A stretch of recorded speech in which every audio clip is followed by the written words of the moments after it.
Hello, everybody. I'm Candid Frank Stanisci, and that's Gary Groob, and you're watching NLL Talk, and we're with Mike Accursi. Mike, thank you for joining us on the program. I really appreciate it. Yeah, thanks for having me. Oh, we're always grateful to have people who love the game of lacrosse on here to talk us about it. We always like to know how the individual we're interviewing got involved in lacrosse. How did you? I think it was, well, when I was a kid, I was playing t-ball actually, and my older brother decided that he wanted to no longer play baseball and wanted to play lacrosse. So my dad signed him up for lacrosse, and me being the younger brother, always wanted to do what my older brother did. I joined the Pelham Raiders and played lacrosse for them. What kept you in? I love the sport. I love the competitive nature of the sport. I played, high level hockey, so I liked the body contact. I liked all the scoring, and I just found it was my true passion. And it was a game that you could play in your backyard. You didn't need ice. You didn't need anything. You just needed a net and a couple balls, and so it was definitely a passion of mine right from the beginning. Did you know anything about it before your parents put you into it? Nothing. I knew nothing about it other than my older brother played it, and we'd put my younger brother in net and practice our stick skills. So, other than that, I knew nothing really about it. We're going to turn up the heat now. I'm going to hand the microphone over to Gary.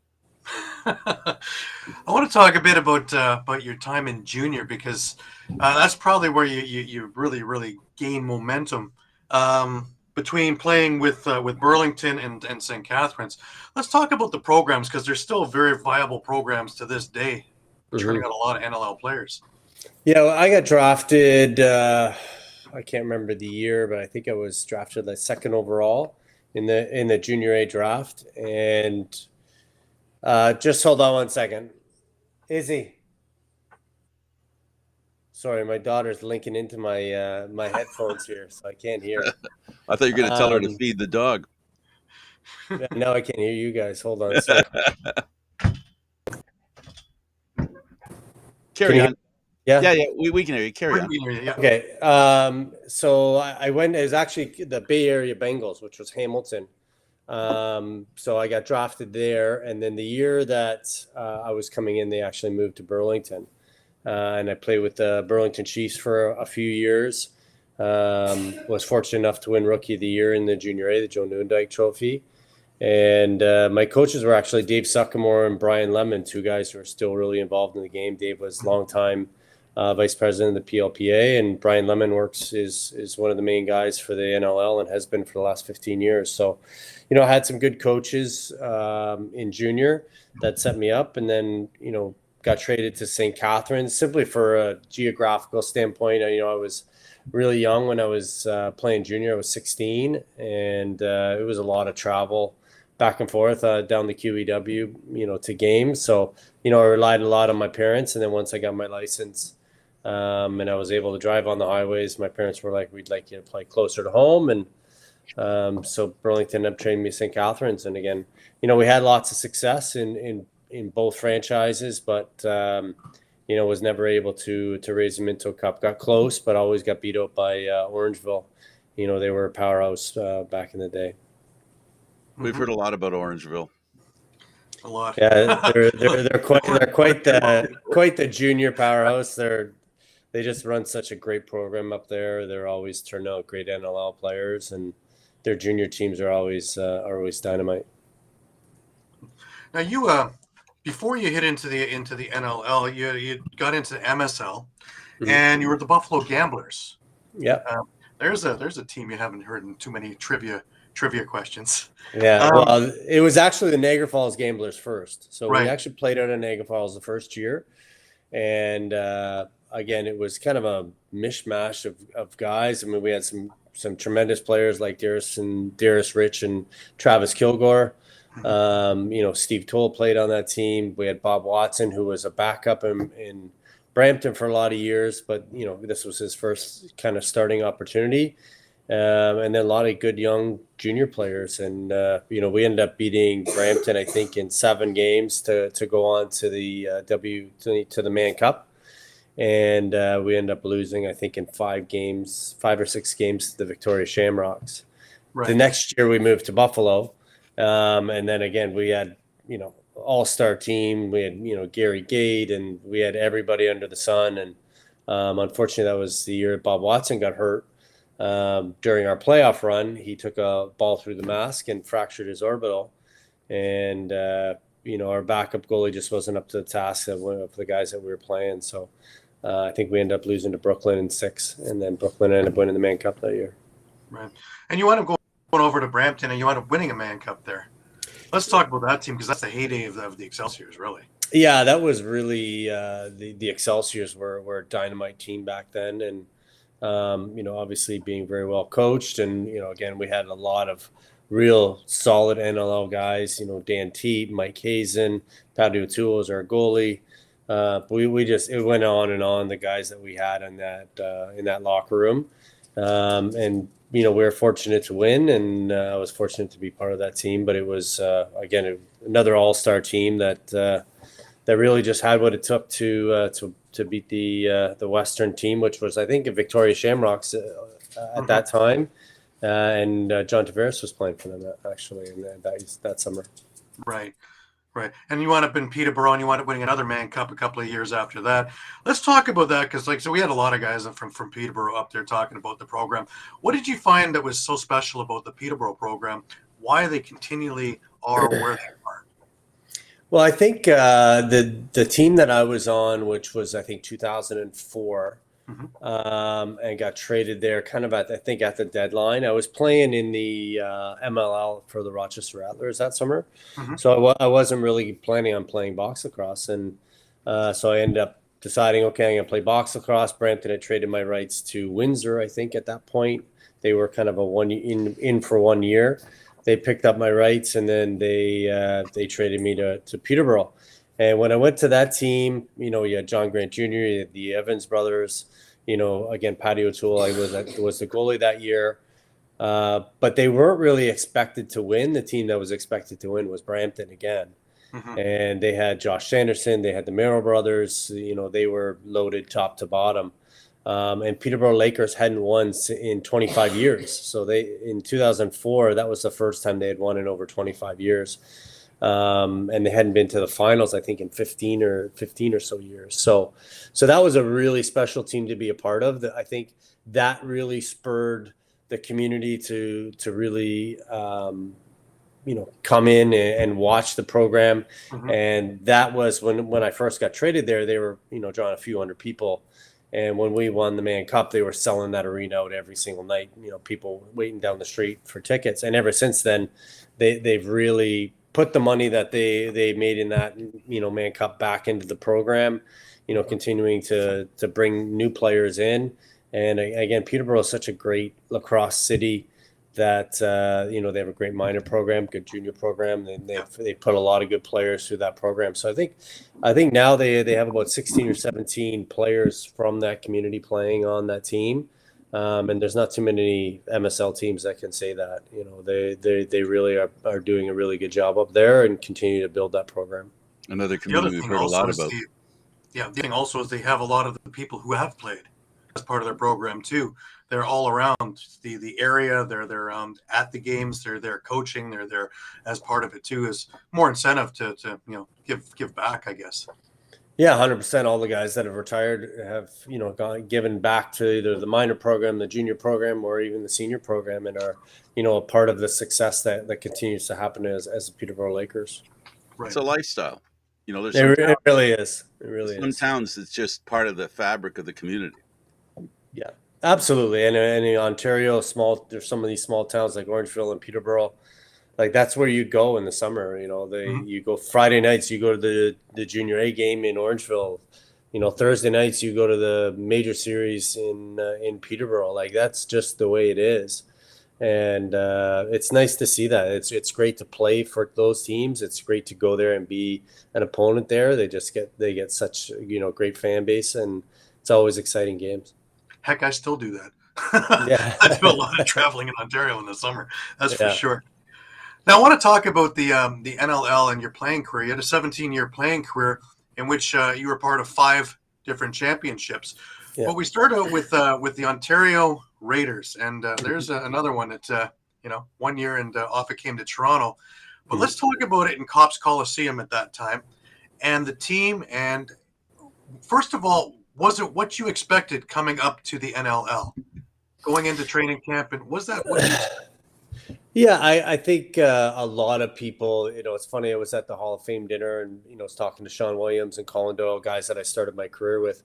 When the Ontario Raiders started, both Sean Williams and I tried out for the Buffalo Bandits the year before. And we both got cut. Colin Doyle tried out in Rochester the year before and he got cut.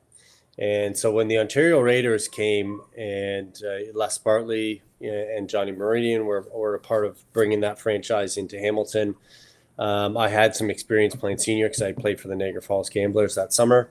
And they actually protected us. So we didn't even go into the draft. They protected 5 local, within, I forget what the radius they were given. But it was funny. It was Bob Watson. It was Colin Doyle. It was myself. It was Ken Millen, Sean Williams, and I can't remember the 5th player that was there. I think it might have been Dean Ciccone. I can't quite recall.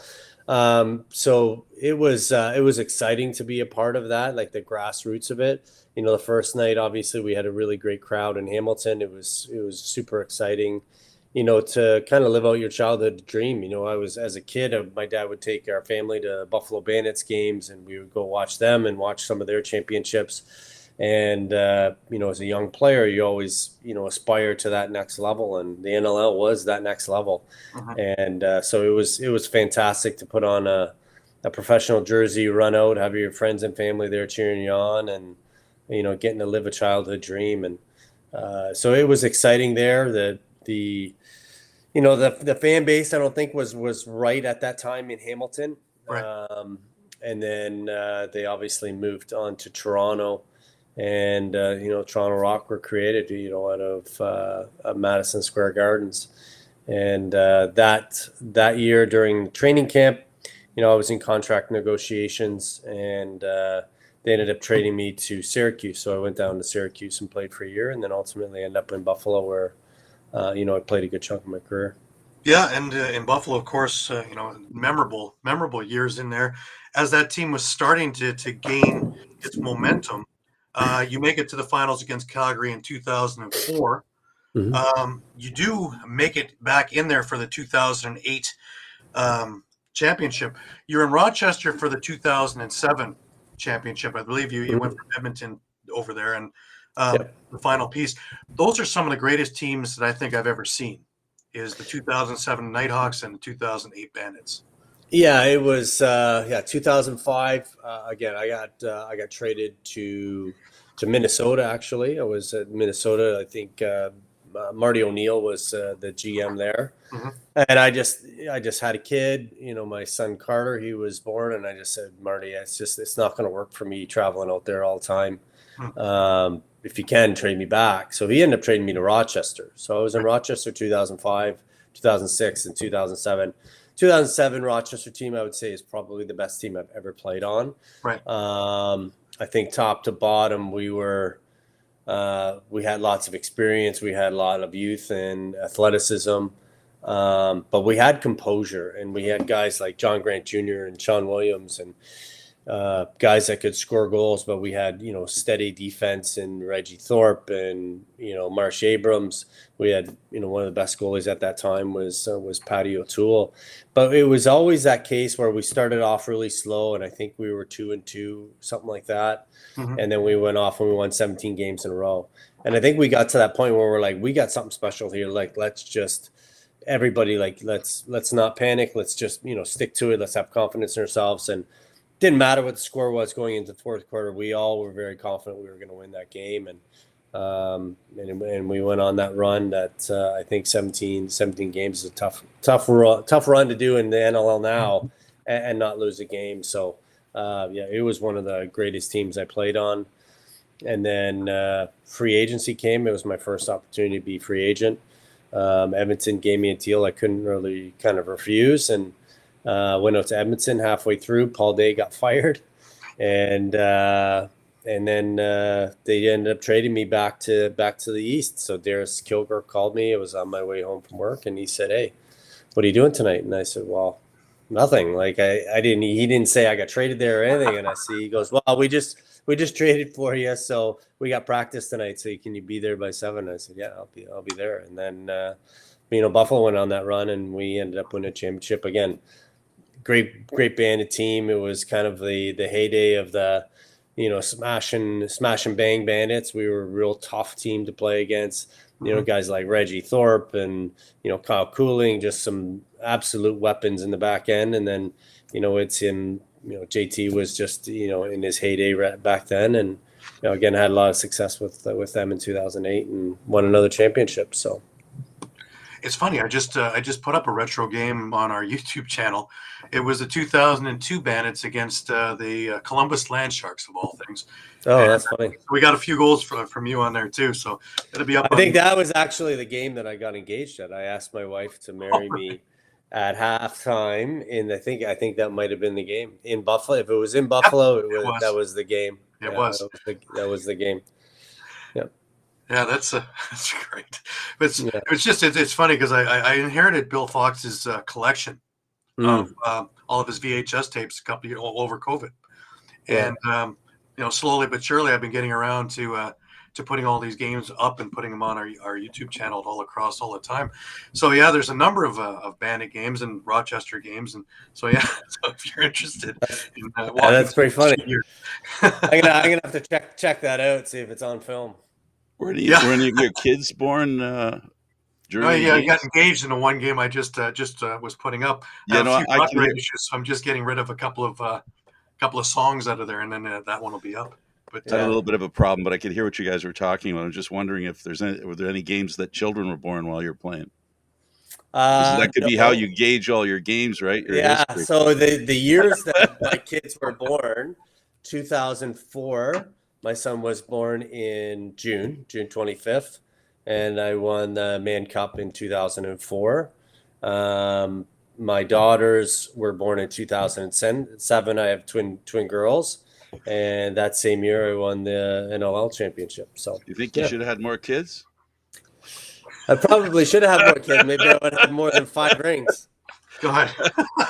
Mama would have been happy. You would have. Yeah. You've been busy during the 2012 through 14, that's for sure. Yeah, well, if it wasn't for her, I wouldn't have been able to do it as long as I did. She was fantastic.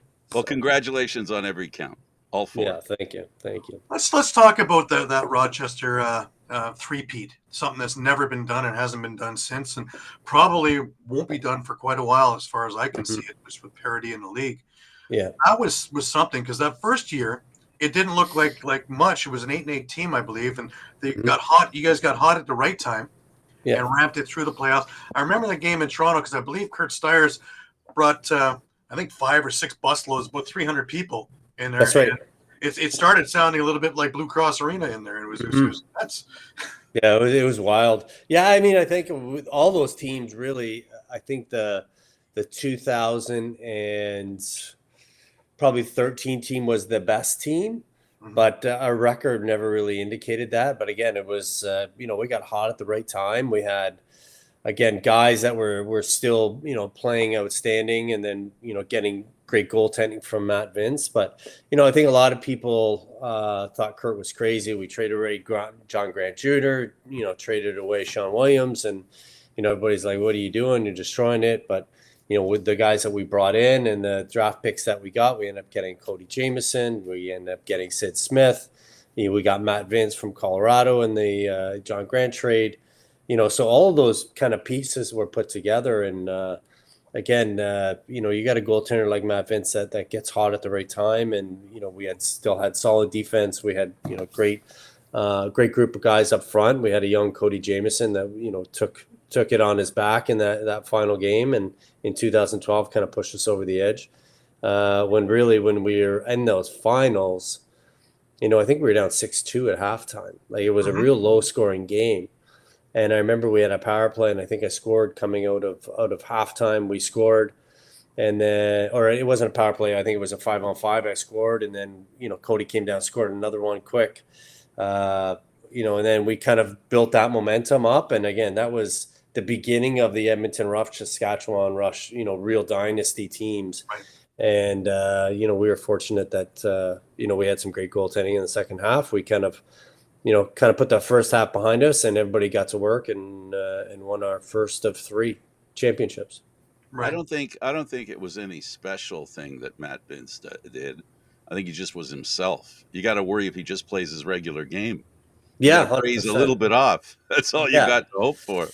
I think he's a type of goalie that I think when he makes, there's certain saves that he makes when you're sitting on the bench and you're like, we're winning this game. You know what I mean? They just like saves that maybe, he's a great goalie, the best that has ever played. There's no doubt. But, there's times in games when he'll make that save that he maybe shouldn't have, or that was, and he's feeling it then. And then you're like, he's not letting another goal. We got to get 2 more goals. We'll be in this game. And that was kind of the way that game went.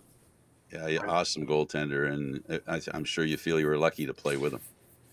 Yeah, I was fortunate. I mean, he's one of my best friends, and we were roommates for all of those championships, and so he's our families travel together in the summertime. Our kids are close, so we spend a lot of time together. He's a great human being, great dad, and again, he's the best goalie that's ever played this game. There's no doubt. Drill down a little bit on that. For us, and after each and every interview, and whenever we talk to players, coaches, anybody involved in lacrosse, there's this, I want to call it this human side to lacrosse players. They never leave that idea of community. Is it because they play all the time and they play with all kinds of players, because that's the idiosyncrasy of lacrosse, where a season, it just rolls into another season, which rolls into another season? Mm-hmm. I think that's part of it. I think it's definitely part of it. I mean, you play on different teams in the summertime and then in the wintertime, and so you're playing with 25 guys in the summer. You might only play with 4 or 5 of those guys on your regular team. They go off to those teams. So there is that tighter knit community naturally. Just because, there's not as many guys playing at the professional level, but you get to know all of these guys. And I think the one thing that you notice about all lacrosse players in general is they're humble guys, and they're regular guys. We don't make a ton of money. We're not all retiring on our bank accounts that we got. If I'm played 17 years in the NHL, I wouldn't be being a teacher in the regular day. I'd be retired and out hunting right now. I wouldn't be, wouldn't be coming home from work and doing all this stuff. So it's, I think it's just the humble nature of lacrosse players, just down to earth guys that love the game and, respect one another, respect the sport. And that, I think that's a huge part of the lacrosse community. I think it's what makes it special. So the reason why I don't think lacrosse players outgrow their original communities, why they find it so easy to go back to their roots. Why is it easy to go back to their roots? No, that's one of the reasons why it's easy 100%. To go back to your roots, right? Because it's a game, but like we said before, it's a lifestyle. Yeah, 100%. I want to bring up the 2014 championship, the last one of the 3. It's an interesting one because originally you were supposed to be part of lacrosse operations, weren't you? And then you came back in because of injuries, right? Yeah, so I came back that year because they had a whole whack of injuries, and I was actually, kind of just scouting and doing game day stuff for them. And I remember I was in Buffalo. A couple guys got hurt the game before, and then, 2 guys got hurt in the Buffalo game. And I remember I was talking to Matt after the game, and we were sitting there, and then we were driving home together, and got a phone call from Kurt, and he said, "Hey, how's it going?" I said, "Good." And he said, "You're still working out and still in shape?" I said, "Yeah, I work out every day." And he's like, "Okay, we need to re-sign you and bring you back, and we got lots of injuries, so we need a righty, and we know what you can do." So I came back, and that was it. So. There's always something to it, but that's also the year with that mini game. Yeah, it was so stupid. That was the most ridiculous thing I'd ever seen. I was at the games, and of course, Calgary wins the first one. We go to Rochester, and then Kurt puts some strategy in. You guys start winning game 2, and he starts sitting everybody. Yeah. So that they be for this 10-minute mini game. Yeah. And two goals quickly, and then Matt Vince takes over. That's right. As you're able to pull it out 3-2 or something. Yeah, it was crazy. Just the idea of you finish a game, now you're going to go and rest for 5 minutes, and now you're going to go play again. It doesn't make much sense. For the championship, right? So ultimately, the championship came down to a 10-minute mini game, which is absolutely insane for the amount of work that you put into that season. The big game in Calgary was sold out. It was a huge. Rochester had a big crowd, and we're going to end our championship based on 10 minutes of play. It's crazy. Like, anything can happen in that 10 minutes. That's a game of lacrosse, right? It makes it exciting. But on the same token, you have your whole season come down to those final 10 minutes, and you win a game 3-2. It just didn't make sense. I'm so glad they got rid of it, just because it doesn't do the sport and the league any justice doing it that way. I think doing it the 2 out of 3, obviously it extends the season and pushes it into late May, beginning of June. But I think the product that the league has now is something that should continue to get showcased. Absolutely. Look at the last couple of years at these games. They're just phenomenal. Going to the third game. Even the games that only been 2, they've just been, just an opportunity to showcase the product in full game, because anything can happen, right? Yeah, absolutely. And then getting the streaming services with, TSN, picking up games of the week, and ESPN, putting on their streaming platform. Again, it reaches out to such a broader audience, and, people that maybe would have never really click on it, all of a sudden they're watching the game, they become a fan. And now we're reaching out to more and more people and continuing to build the fantastic game of lacrosse and the National Lacrosse League. So it needs to be showcased. I wish it was on TV more. I'd love to see these guys eventually, make a living doing this. The effort that they put in and the blood, sweat, and tears that they put into this, the monetary value is minimal compared to what they put into it, and the time that they spend away from their families and doing all their regular stuff during the week, and then traveling and doing this chaos. It's again, I wish I would have seen it already, where guys are making a living doing this. Mm-hmm. One of the proudest moments I had, it was in December. I walked into a pub, and there was a Halifax game on every single TV in the pub. Yeah, like, this is awesome. This is because I've been on a soapbox for years about this. Yeah. It's one thing to have it on social media like NLL TV and stuff. You're preaching to the choir. Guys like us, we're gonna watch it no matter what. I'll watch it on a washing machine if I have to. Yeah. But to get it to the new people, to get new eyes on it, it has to be on cable TV. Where they flip. Yeah, and even like in Halifax, we've done really well from a fan base perspective. The Nest, we're getting great crowds. They're so into the game. But even going there and talking to people in restaurants, they come up to you and they're like, we saw you on TV, so we decided to come to a game. And they came to the game and we're like, this is amazing. And so now they come to the season ticket holders, but they saw it on TSN, as a game of the week, and they just flipped it on. They're like, oh, we'll watch Halifax play. And they saw the excitement. They saw all the stuff going on. They're like, we should really go to a game in person. Now they're season ticket holders, and that's how you build a fan base. And again, there's lots of exciting things happening in the National Lacrosse League, and I think hopefully one day we're going to make strides in the professional sports world. I don't think we should underestimate the affordability of going to a game as well. Yeah, I think that's a big key, right? You go to a hockey game in Toronto. Good luck. You're dropping $1,000 before you even think about it, right? You're $250 a ticket. You're $25 a beer. You got $40 in parking. You're not going out of there without spending $1,000, right? You go to, Hamilton Cops Coliseum. You pay $5 for parking. You pay $25 or $30 for a ticket. Well, now it's a lot more of an affordable evening for a family of 4 than going to a national hockey game, right? And you go to the local bar that the team hangs out at and have dinner and a couple of drinks with them. Absolutely. And again, I think that's that grassroots kind of approach that lacrosse has taken, that personal touch where you can actually go and meet them and chat with them and talk to them and, get to know them. I mean, some of these fans we've known for years. That's what makes the sport special. A great personal touch. Mm-hmm. Now you move forward, and you're part of lacrosse operations for a couple of years. You get behind the bench. You're an assistant coach in Rochester for a couple of years. Then the move happens. Let's talk about the move, because that was one that took all of us off guard, really. And it put you from the home dressing room to the visitors' dressing room with the same team the next year, which is in its own right. Yeah. So we kind of knew the year before, that last year that we were in, I think we lost the championship in Sask, I think. I had known that summer that we were going to move to Halifax. And so they kind of were going to try and keep it secret. And then they finally, I think, came out in February and said that they're going to move the team to Halifax.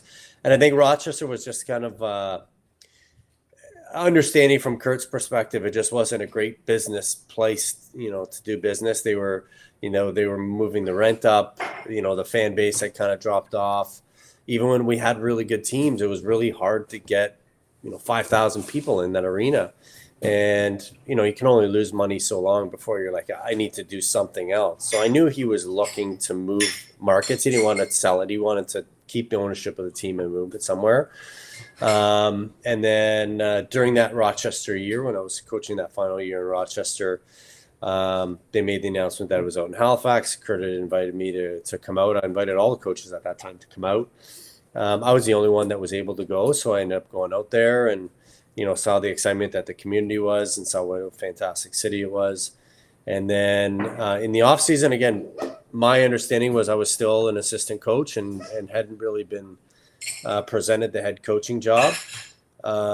Mike Hazen, again, made the decision that he didn't want him to do the flights and go back and forth to Halifax, and was going to stay in Rochester. And they gave him that opportunity to take that head coaching job, so he decided to stay. And Patty O'Toole, who's best friend, I think brother-in-law, decided that he was going to stay there as well. And then Kurt called me up right away and said, "Hey, are you ready to take a head coaching position?" And I said, "Yeah, absolutely, I'll do it." And that's where it went. And then it was an exciting year, the first year in Halifax, that's for sure. Let's talk about the benefit of. Sorry, Gary, because this is important. This is something that we always, as the NLL is the one that started this kind of trend of putting teams in that are good into new franchise location, right? How important is that? You were in the front seat for how that worked and how that might have helped to give that team in Nova Scotia a lift, and the fans, like it did in Saskatchewan, like it did in Georgia, all those moves. The NLL has really tried to ensure that every organization has a chance. Every new organization has a chance to take off. Mm-hmm. Yeah, and I think it's when you put a new team in and you're starting from the ground up, like Panther City has done. They've done really well, from a team perspective. Vegas had a good start to a franchise. But when you put an established team in a market, right away you've got veteran players. You've got a quality team that's going to put a quality product on the floor right away. You're not going to have those growing pains that you normally would do with an expansion team or a new team. And so when we went there, we were a solid team from Rochester, and right away, we picked up Clark Peterson in that draft. So we added some, again, youth, Trevor Smith, but we were 6-0, and we had, I think, 3 of our first 6 games were at home.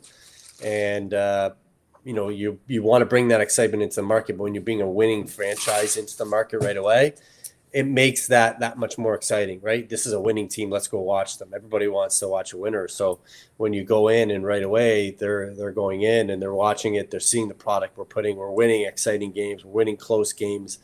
I think that really drove, the fan base to say, yeah, let's get behind this. And, since that point, we've had lots of success at home. I think we have one of the better home records in the league. And I think a lot of that is due to the environment that's been created by, Kurt and the staff that work in Halifax, but also the fan base that have continued to support us since day one. But you, when you first got there, you guys did the right thing, and grassroots, you got out with the community. You guys formed programs for kids, and you got everybody invested in your product. Yeah, I mean, I think one of the smartest things I think we did that year is we did a purple orange game. So we kept everybody that we brought into camp late. We were mid to late November, and we flew. Kurt flew 40 guys out to Halifax, and we played a free game for the fans that they could come in, they could check it out, they could see what the lacrosse game. Lacrosse has Nova Scotia has a smaller lacrosse community. It's continues to grow, but anybody that wanted to come, you have to register, and you got free tickets. So we ended up with 7,500 people there that first, for an exhibition inter squad game. I don't think you could ask for anything better than that as far as start. And again, we had a great group of guys in camp. They put on a great game. I think it was a few goal game. So there was lots of excitement that was already brought into that game. And then people were like, this is cool. I want to go that way. They have the cheerleaders and music playing. They got all kinds of different things going on, like most NLL teams. And they realized that this was just more than just a game. It was a production. It was a show. It was entertainment value that was there. At an affordable price, and people were like, "Yeah, let's do this." And then our first regular season game, I think we had close to 7,000 people there, and we've continued to build since then. Another piece is the arena, looking for another somebody for their venue. Yeah, absolutely. I mean, they have the Moose, the Halifax Mooseheads there, and they do really well. They're a great team. I think they were Calder Cup finalists last year. But it was, again, looking for something else to put people in the building, and Scotiabank Center and have been nothing but great to us, and have treated us fantastic, given us an opportunity to kind of really make a home there in Halifax and in that arena. And it's such a perfect arena for the National Lacrosse League. I think it's probably 11,000, 11,500. I think that's a great size. I mean, we're not all Buffalo, but for that community size, it's a perfect arena, to have that intimate setting, and to have it really loud and exciting for the fans and for the players. Right. COVID hits, it shuts everybody down for a couple of years. You guys come back and your base there still raring to go. That says something about what you guys have done and laid the seeds for something really special for a number of years, I think. Yeah, absolutely. And I think, when we came back after the 2020 season, 21 was nobody. 22, we came back, and then Nova Scotia, because it's a, smaller community, they had the tightest restrictions in Canada. We ended up not even getting into our home arena until March. We played out of Copps Coliseum. Yeah. So we didn't really have a home. We were just still there. And then the first game back, we sold as many seats as they would allow, which I think was like 1,500. Next week, it was like 3,500. And then by the end of the year, when the restrictions are raised, we have 10,000 people. And I think that goes to the base that we've created and the excitement we've created in that community. And there's just so many loyal, great fans that just love the sport, and they're continuing to bring new people, to games and have that excitement. So, we're continuing to see our season ticket base continue to rise every year, and that's exciting to be a part of it. I've had a couple of your players on over the last little while. I've had Austin Shanks, Tyson Bell, these guys, and they keep coming back to the thing that this year it's championship or bust. All the pieces look to be in place. You look to have a great team. The guys are seated. Is this the one, you think? I think so. I mean, I would agree with that. I think we're kind of in that level of age when you get to a team and experience where now either you're gonna win a championship, or you're gonna start to look like, okay, there's no point in finishing 5th or 6th, and or 4th. That doesn't why are we spinning our wheels? We might as well try and rebuild and retool and put a product in the floor in 4 years that's going to win a championship. So I would agree with that. I think this is the year that we're going to make a good push. I think we have all the pieces that we need in place to really be a championship team. I mean, offensively, we were the second highest team besides. I mean, everybody talked about San Diego's offense last year, but they only scored 5 more goals than us throughout the year. And we played in the East, which is, we all know was a meat grinder for years, playing against the Buffaloes and the Torontos, the Rochesters, the Phillies. Like Mm-hmm. it's a grind. It was a grind in the East the last few years. And, we lost 5 games by 1 goal. And so those are hard pills to swallow. 3 in overtime, 2 of those overtime games to Buffalo, 1 to Colorado or Calgary, which we lost late in the game. We lost another one, I think, in overtime to Albany. So, you start to look back and you're like, what could have been? That season's done. We're moving forward. But we know that we have the group that I think has depth at every position. I think we have a fantastic goaltender. We have, some of the best players in Cody Jamieson and Randy Stats up front. We got guys like Austin Shanks that had a down year last year that, is reinvigorated after having a great summer and is ready to go. I think we're ready. And I think that this is a team that's really committed to winning a championship. And I'm excited to see where we go. Yeah, healthy Withers and face-off too is always a good thing too. Absolutely, he's a difference maker, that's for sure. Mm-hmm. The changing of divisions, having no divisions, and now everybody travels. I think it plays more into favor for you guys because you guys had to travel everywhere anyways, being on the East Coast.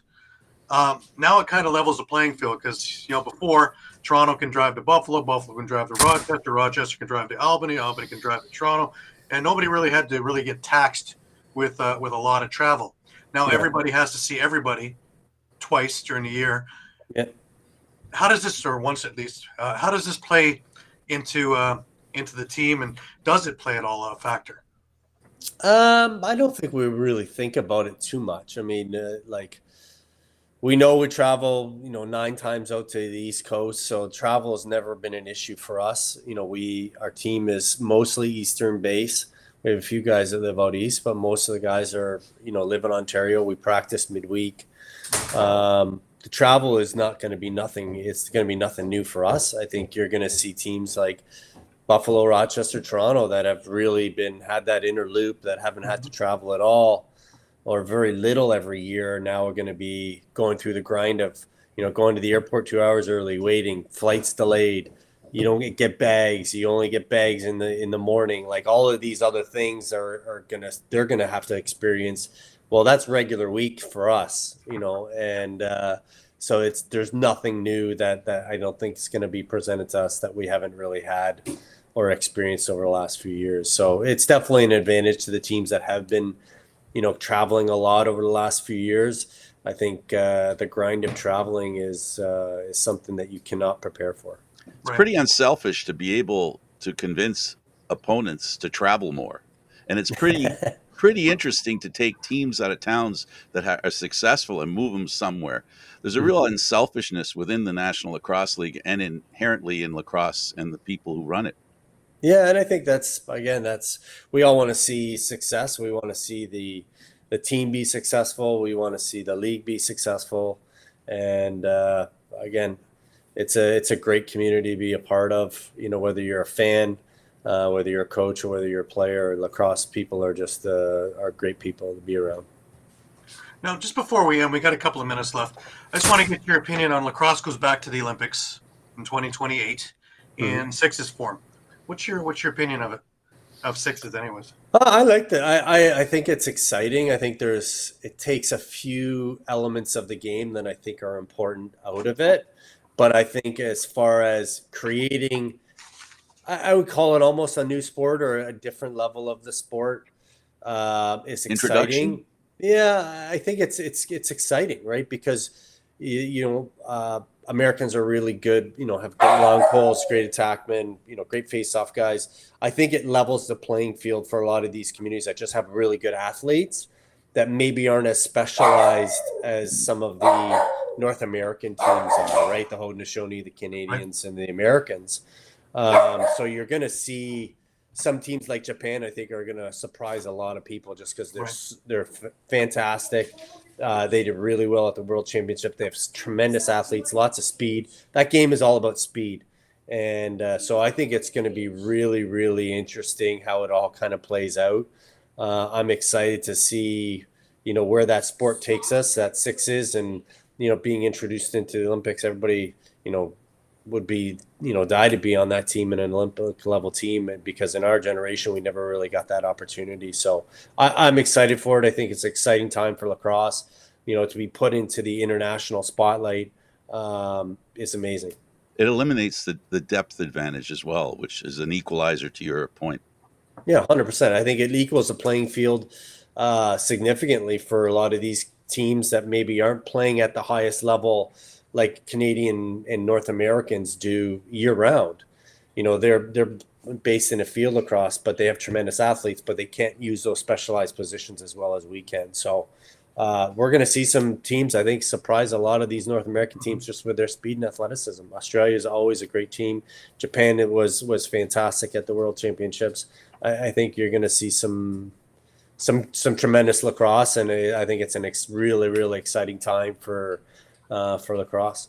Having a couple of hundred countries looking at the game too that have never seen it before can't hurt. Absolutely. Either, right? Can't hurt at all. Listen, I just want to thank you.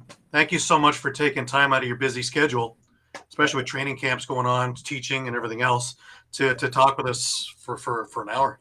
Appreciate it. No, it's my pleasure. Thanks for having me on. And anytime I get to talk to lacrosse guys, I always jump at that opportunity. So thanks for having me. Totally our pleasure, and I want to thank you as well. So this ends another program for Gary Groob and Nick Accursi.